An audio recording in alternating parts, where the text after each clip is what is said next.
মাশাল্লাহ মাশাল্লাহ বন্ধুরা, কুয়েত সরকার জরিমানা ও দণ্ড থেকে ৩৭৪ মিলিয়ন কুয়েতি দিনার সংগ্রহ করেছে এই বছরের ফলাফল।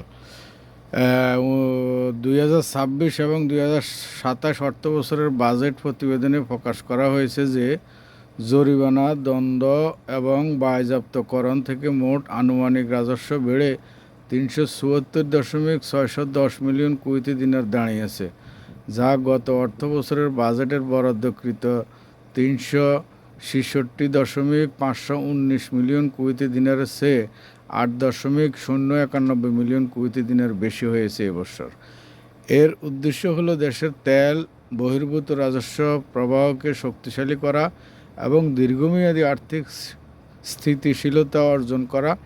সংবাদপত্রটি প্রতিবেদনটির একটি অনুলিপি পেয়েছে, যা থেকে জানা যায় যে এই খাতে মোট রাজস্বের একটি বড় অংশ জরিমানা ও দণ্ড বিভাগ থেকে এসেছে, যার পরিমাণ ৩২৬.৬৭২ মিলিয়ন কুয়েতি দিনার। এর মধ্যে ট্রাফিক আইন লঙ্ঘন থেকে ২০০ মিলিয়ন কুয়েতি দিনার, ফৌজদারি জরিমানা থেকে ৪৭ মিলিয়ন কুয়েতি দিনার এবং অন্যান্য জরিমানা থেকে ৭২.২৫৮ মিলিয়ন কুয়েতি দিনার এসেছে। মাশাআল্লাহ মাশাআল্লাহ মাশাআল্লাহ।